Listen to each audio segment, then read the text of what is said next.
rabbul karim afi dem leen gaaw ngeen abonné ci chaîne bi di MDTV 313 bépp jàngale ab am njëriñ rekk lañ ci dugal ngeen partagé ko bu baax a baax ñépp mën see jot jërë ngeen jëf. asalaamaaleykum sama mbokku Banjul yi man maa ñëwoon di waxtaan ak yéen ci famille yu Jojo Jaw ak Chimère. Jojo Jaw nag dafa am ay mbokk ak ay sët yu sant Bridge sant Roberts ci Banjul man nag ma bëggoon waxtaan ak yéen di leen nettali cosaanam man nag maa ngi tudde Jawdin Amadou Baxaw Jaw di nit cosaan dëkk Waalo nekk fa kilifa aada ci famille yu Jaw ma leen di wax nag famille boobu fan la cosaanoo ak fan la jóge ba Jojo Jaw ak si bañ famille Jaw bi nag famille bu yaatu la ci gox bu ñuy wax Waalo Waalo mooy gox ba nga xam ni moo wur dëkk bu ñuy wax Ndar ci biir Waalo la mais lu topp wur Ndar yëpp ci delta fleuve Sénégal ci dexu Sénégal bi fu dexu Sénégal bi di dajee géej gi foofu mooy Waalo foofu la wolof yi njëkk a dëkk balaa ñuy fab di tas Kajoor Jolof di tas di dem ba Banjul di dem ba Saalum ba nekk fana mais wolof yëpp seen cosaan ñu ngi jóge Waalo am na sax ñu ni cosaanu wolof yi ñi ngi jóge ca jamono Firawna ci Égypte loolu la Yoro Bodi Jaw wax loolu la professeur Oumar Kane wax loolu la Cheikh Anta Diop wax nee nañu ñoom ñoo njëkk a jóge ca Misra ci Égypte Firawna ñëw di dem di dox ba ñëw fii ci dexu jukk dex bu ñuy wax Sénégal ñoom nag bu ñu njëkkee ñëw ñu ngi tuddee Diawogo boobu ñoo njëkk nekk kilifa fii ci dexu fleuve Sénégal képp ka nga xam ni kilifa nga ci aada rek ñoom ñoo la mag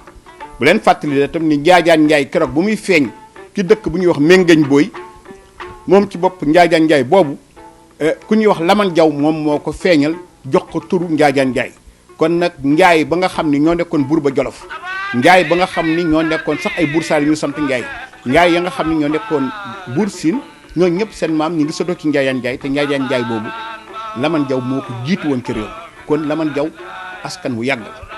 ñu ñëw nag ci lu nu ëmmal mooy que Waalo ci boppam dafa amoon famille Jaw dafa amoon foofu ñetti pal bu ñuy wax Jogomaay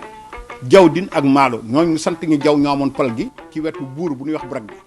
Jogomaay bi nag moo yor woon suuf si ak lépp la nga xam ni ñoo nekkoon ci réew mi Jogomaay yooyu nag am na ci kenn ku ñu wax Jogomaay ma Jaw Xoor Maram Caam Jaw moom moo am fukki taaw ak benn gi taaw bi tuddee Fara Jaw Awa Saar mi ngi dee ci xari jëkk ñu suul ko njàng Fara Jaw Awa Saar boobu nag moo am doom bu ñuy wax Yërim Bañik Fara Jaw Awa Saar Yërim Bañik boobu nag moo dem Ndar jóge Waalo dem Ndar nag tuub fa dem nekk boppam chrétien tudde boppam Sénégal Jaw ñu koy wax Yërim Bañik di Sénégal Jaw boobu nag moo am benn doom bu góor jox tuddee ko xaritu tubaabam bu ñuy wax Chimère mu nekk Chimère Jaw nag moom ci boppam moom moo njëkk takk ku ñuy wax Mariane Ndiaye Fara am ci Maritaw Chimère am ci Catherine Chimère am ci ñaañi Chimère jóge fa nag dem Gorée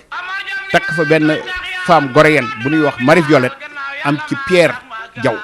mais nag mu takkaat nag Njéeme Ndaw am ci Giñ Chimère mi ngi mujj nag takk ku ñuy wax Njoojo Mbend bu Barakkuli Mbab Njoojo Mbend boobu nag bu mu ko takkee ci la am Emmanuel Jaw Chimère. dem leen gaaw ngeen abonné ci chaîne bi di MDTV 313 bépp jàngale ab am njëriñ rekk lañ ci dugal ngeen partagé ko bu baax a baax ñépp mën see jot jërë ngeen jëf.